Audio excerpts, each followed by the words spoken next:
বন্ধুরা, আমি চৈতালি চৈতালি ন্যাচারাল ভ্লগের পক্ষ থেকে সকল বন্ধুকে জানাই আমার আন্তরিক শুভেচ্ছা।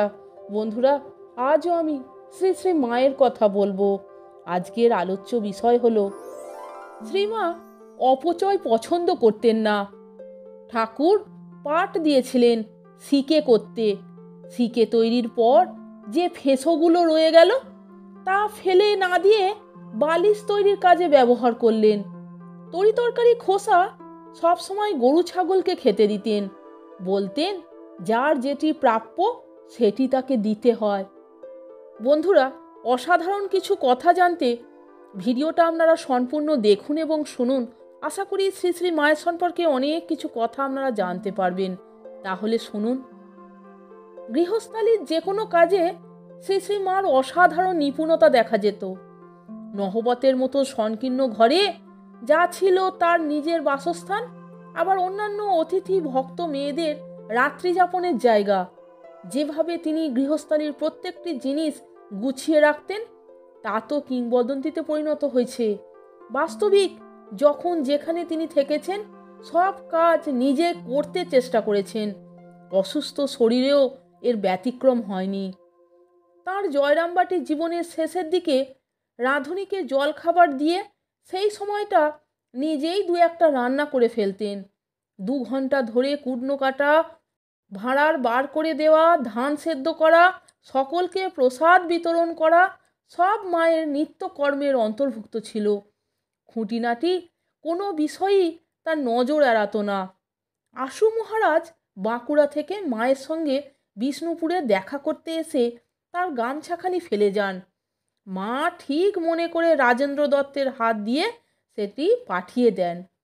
উমেশবাবু যখন প্রথম জয়রামবাটিতে যান, রাতে শোবার আগে মায়ের কাছে 1 গ্লাস জল চেয়েছিলেন, কারণ ভোরে তার নাক দিয়ে জল টানার অভ্যাস ছিল।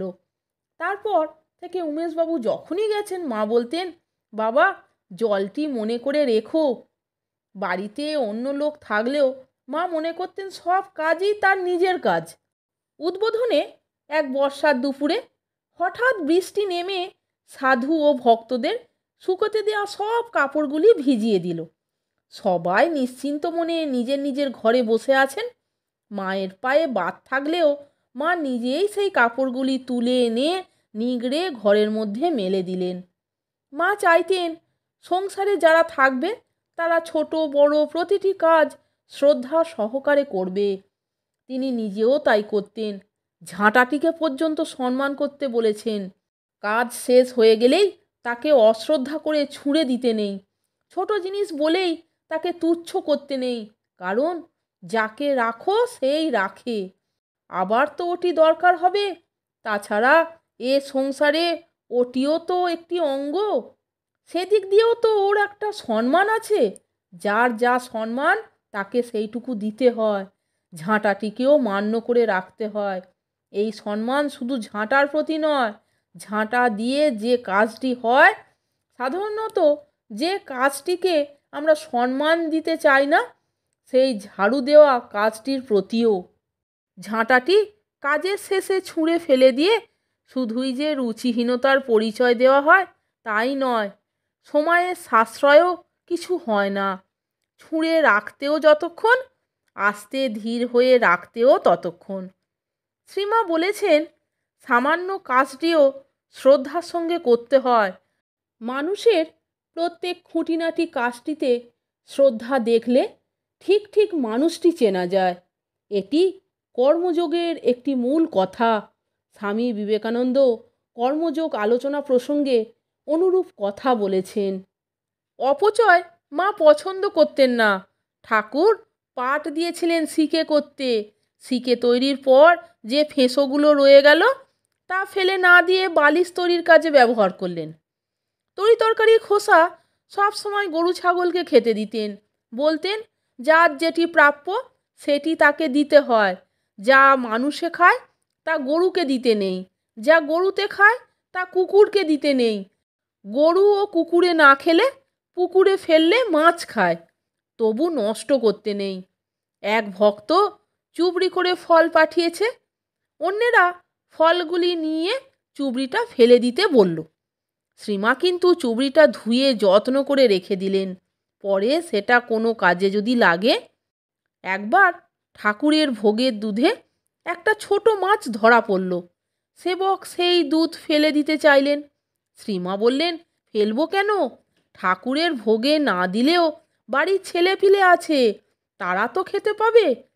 সংসারী লোকেরা সামর্থ্যের চেয়ে বেশি টাকা পয়সা খরচ করলে শ্রীমা বিরক্ত হতেন। বদনগঞ্জের প্রধান শিক্ষক প্রবোধবাবু একবার তার জন্য অনেক ফল তরকারি কিনে উপস্থিত হলে মা তাকে অমিত ব্যয়িতার জন্য তিরস্কার করেছিলেন। মা চাইতেন সংসারীদের আর্থিক সচ্ছলতা থাকুক, কিন্তু শুধুই টাকা টাকা করা তিনি সমর্থন করতেন না। নিজের ভাইদের অতিরিক্ত অর্থাসক্তির তিনি নিন্দা করতেন।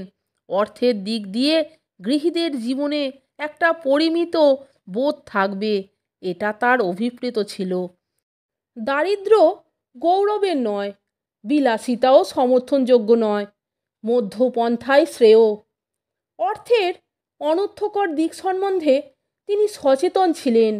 বলতেন, টাকা এমনই জিনিস, দেখলে কাঠের পুতুলও হাঁ করে। কাম্য বস্তুর ভোগের দ্বারা কামনার নিবৃত্তি হয় না, কামনার সাময়িক তৃপ্তি কামনাকে বাড়িয়েই চলে শুধু।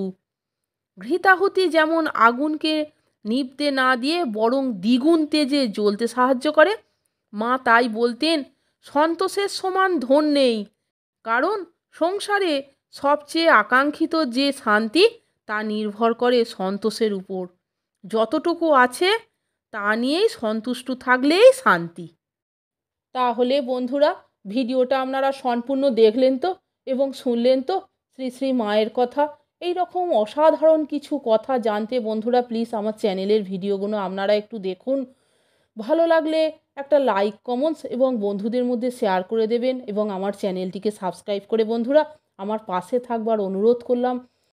পূজা পার্বণ সংক্রান্ত সমস্ত কিছু তথ্য পেয়ে যাবেন বন্ধুরা আমার চ্যানেলের ভিডিওতে। এছাড়া ঠাকুর শ্রী রামকৃষ্ণ, শ্রী শ্রী মা, আমি অনেক ভিডিও উপস্থাপন করেছি বন্ধুরা, এখনও করছি। বন্ধুরা আপনাদের আশীর্বাদে আমি যেন এগিয়ে যেতে পারি। আপনারা আমার চ্যানেলের ভিডিওগুলো দেখুন। আপনারা সকলে ভালো থাকবেন, সুস্থ থাকবেন। আমি আবার আসছি পরের দিন অন্য কোনো ভিডিও নিয়ে। ভিডিওটা সম্পূর্ণ দেখার জন্য আপনাদের আমি অসংখ্য ধন্যবাদ জানাচ্ছি। জয় শ্রী শ্রী ঠাকুরের জয়, জয় শ্রী শ্রী মা, জয় মা শারদা, জয় মা জগদ্দম্বা, জয় মা জগজ্জননী, জয় গুরু, জয় গুরু, জয় গুরু।